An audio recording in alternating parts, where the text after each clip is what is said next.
Devotion to Saint Joseph, Part 3. Joseph most courageous. Saint Joseph desired nothing but the things of heaven. He lived for the love of Jesus Christ and Mary. Is Jesus his most faithful disciple? Because he is the father of Jesus and also disciple of Jesus. It takes courage to be faithful disciple. Many are willing to follow Jesus when it is pleasant, but they do not want to take a part in the cross, which is difficult and full of sorrow. But Saint Joseph was faithful always with courage. Saint Joseph is the most valiant, most courageous, most strong, without fear. There is nothing other than offending God and exercise tremendous fortitude in the protection of Jesus and Mary. His fortitude is a cardinal virtue that strengthens the will and gives a person courage and firm resolve to do God's will even in the midst of great suffering. The root word of courage is heart. To be courageous is to love the good more than any fear of evil and suffering. The courageous man is stout hearted, bold, and brave in the midst of trials. Saint Joseph was courageous. It took courage for him to take the family into enemy territory of Egypt. He knew that he might need to defend his wife and child against physical assaults, and he was willing. No man can easily intimidated would embark on such a journey, but Saint Joseph is intimidated by no one. To be a saint, you must be courageous, imitate Joseph, and you will not hesitate to enter enemy territory and to go spiritual combat. In Egypt, there were notorious thieves, pagan idols, rituals, and sorcerers. But Saint Joseph fears no man because God is with him. Your spiritual father is a man on fire with love of God. For if God is for us, who can be against us? Jesus came walking on the water to the disciples, and they were terrified. And he said, "Take courage, it is I, do not be afraid." What about you? Are you afraid of losing your job, sacrificing your good name and worldly honors? Saint Joseph sacrificed everything for love of Jesus and Mary, and he was a poor man of no esteem in the world. The demons and sorcerers of Egypt were terrified by his courageous heart. Jesus himself leaned and learned courage from the example of Saint Joseph, for he witnessed his father's courage in Egypt, Nazareth, Jerusalem, and other places that they traveled. That gave his son an example of manly courage, love, strength, and fortitude. As a spiritual father, you have nothing to be afraid of, even in suffering and death. Jesus instructed his disciples to be having a manly courage. In the world you will have trouble, but take courage, I have conquered the world. Set your face towards heavenly Jerusalem and never look back.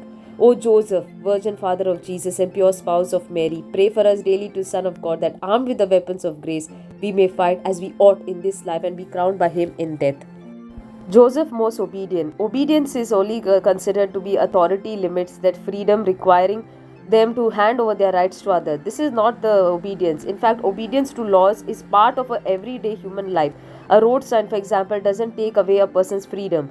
They are legitimate laws that are designed to give people true freedom and happiness. If you disobey these signs, then you will get into trouble. But obedience to the stop sign is what allows you and others to reach your destination safely.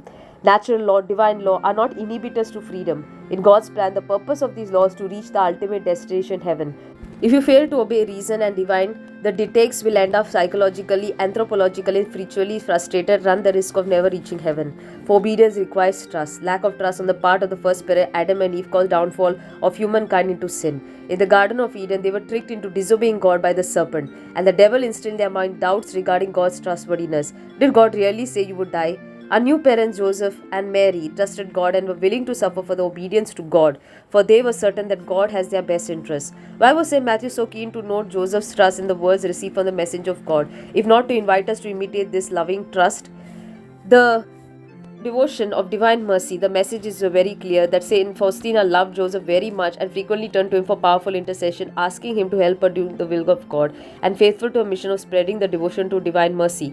Saint Faustina was able to complete her mission and be obedient to a superior even when they sent her for a psychological evaluation. This virtue of obedience not only for nuns, priests, but everyday life, it is both natural and divine law which requires obedience. Obedience to 10 commandment, teaching of the Catholic Church, attending Mass on Sundays, holy days of obligation, going to confession. And when we fall into sin, we need to show trust and go back to God and obey Him. Everyone needs to trust God and obey natural laws. For the person who defends a marriage as an institution between man and woman is obeying natural law. Protecting children in the womb is also protecting life, is a sign of being obedient to natural law. Resisting the nonsense of gender ideologies is another way of obeying natural law. If you are mocked, ridiculed, and made to suffer for your trust and obedience to natural law, you are not far from the kingdom of heaven. For Joseph, in obedience to the Holy Spirit, found in the Spirit the source of love. Joseph most faithful.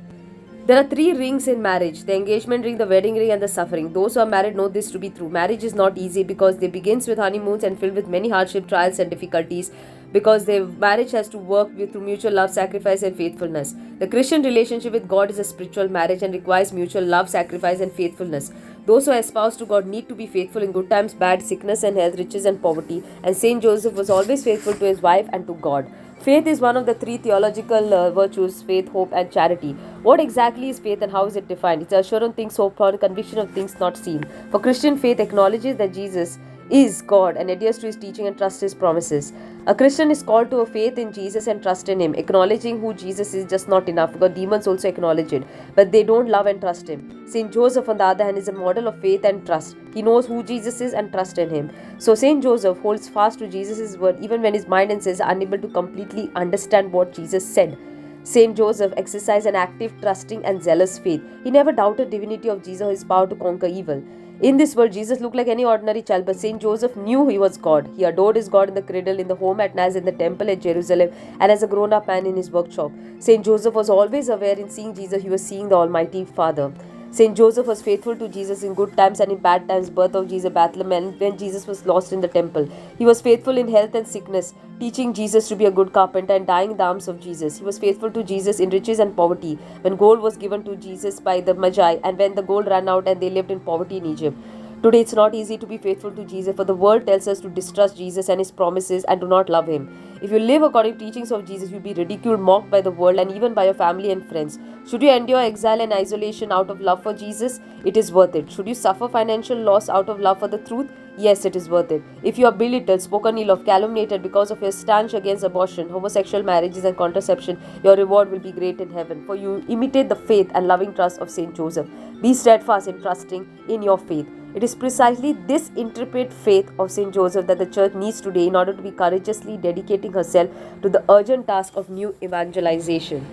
Mirror of patience. Patience is a virtue that many people find difficult to practice because remaining calm and peaceful during challenging times and not letting yourself go out of control, because there are countless things in our life that will test your patience, and especially in the advances of technology, everything is at our fingertip. Our meals, entertainment, music is all available. We cannot wait and acquire this virtue of patience. But Saint Joseph, however, teaches us patience, and blessed are those who wait on the Lord, for his mission required a lot of waiting. If Saint Joseph did not accompany Mary on a journey to Elizabeth's house, he had to wait 3 months to see his wife again. When Saint Joseph observed his wife was pregnant, he had to wait for the Lord to reveal what was happening in the life of his wife. Such trials of patience must have been challenging for Saint Joseph, and that was an opportunity to grow in patience and holiness, and he mastered every opportunity.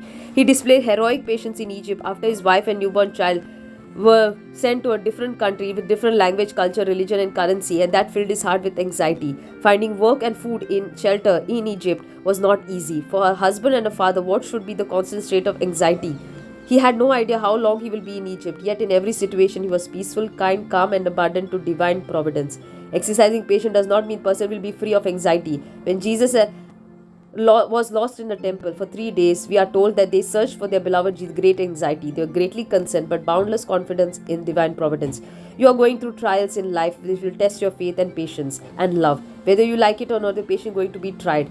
Hardly a day will go in your life and not giving the opportunity to acquire patience. For God allows us trials because He wants us to grow in virtue. A concrete area in the life where you can exercise patience is your merciful to others, especially when you know their faults. Saint Joseph lived with two perfect people, but he frequently encountered unpleasant and difficult people, his employers, co-workers, tax collectors, politicians, who you will experience the unpleasant people in life and imitate the patience of Saint Joseph. Ask God for the grace to love them. Be kind, patient, and merciful. In the workshop, offer forgiveness for offenses. On the highway, be patient and courteous. With difficult family members and friends, be pleasant and merciful. Exercise patience and mercy always brings good. The loving, patient, merciful person is victorious in this life and the next. For Saint Joseph was imperturbable even in advanced adversaries. Let us model ourselves after his sublime example, and let us learn to remain calm and tranquil in all life circumstances. Saint Joseph, lover of poverty, he was unpretentious in the eyes of the world, and he hardly had worldly ambitions and desire for recognition. People have often wondered what was the financial status of the Holy Family and what were their living conditions. The family was poor and very poor, for Joseph was so lowly and poor in the sight of the world that the wise men who entered the stable in Bethlehem did not even acknowledge his presence. When the Holy Family journeyed to the temple in Jerusalem to participate in the ritual of purification for a new mother, Joseph even could not purchase a lamb for the burnt offering because lambs were expensive. He could only offer poor man's gift, that is 2 turtle doves or 2 young pigeons. The Holy Family lived on divine providence. Had baby Jesus not given them gold, frankincense, and myrrh by the wise man in Bethlehem, it is likely Saint Joseph would not have money to purchase food and necessities for a family when they traveled to Egypt. When they left from Nazareth for Bethlehem to fulfill the census, they had not brought many things with them because they expected to return to Nazareth. Gifts of the wise men were God's providential way of taking care of the family. Years later, after returning to Nazareth from Egypt, the Holy Family lived for almost 30 years in the house in Nazareth that was simple and small. Blessed are the poor in spirit, for theirs is the kingdom of heaven. Have you ever wondered what that actually means? Is Jesus saying that poverty is wonderful? No. What he's saying is that those who are detached from the things of the world are not far from the kingdom of heaven. When a person is attached to the things of the world, poverty is understood to be a vice. The person who is detached from the material thing truly blessed in spirit and rich in the sight of God. Therefore, St. Joseph, lover of poverty, relied on divine providence for all his needs. He will teach us how to be detached from material things, abandoned to his providence. You will never find true happiness in material goods, for you allow their relationship to God to depend on whether they are worldly things are destined for unhappiness. The person who is poor in spirit, on the other hand, is able to proclaim, "The Lord gave and the Lord has taken away. Blessed be the name of the Lord." Silence of St. Joseph proves his greatness and poverty of spirit. Everyone likes to boast of their achievements and have others acknowledge their work. St. Joseph, however, never saw the results of his hard work and sacrifice. He trusted God would bring fruit from his labor and years of service to Jesus and Mary, and God did. More than St. Joseph could have ever imagined, he was poor in this world but rich in the kingdom of heaven. For he lived content in his poverty. Jesus, Mary, and Joseph, my sweet loves, may I live, suffer, and die for you. Saint Joseph, model of workmen. For the devil hates honest, diligent workers, and the beginning of history, the wicked serpent initiated an attack on the human family in the workplace. That is the God's garden, gave Adam and Eve to tend and keep. Lucifer hates work. He particularly disdains the fact that because of love, God humbled himself, became a man, making himself capable of manual labor. Jesus spent many years in St. Joseph workshop diligently working. It was preparation for the re-entering man's original workshop, a garden, the Garden of Gethsemane, specifically accomplishing the work of our redemption. Jesus is God, and together with the Father and the Spirit, He made the heavens and the earth. Our Lord's ability to create far exceeds anything that we can imagine. When He became flesh, He sanctified human work and elevated it to a level of greatness that did not exist prior to His incarnation. Though divine, God humbled Himself, became man, and worked like a man, and in humility learned how to work as a man by imitating example of Saint Joseph. If Saint Joseph taught the God-man how to work, he is more than capable of serving us a model as well. Hard work benefits the person, family, and society.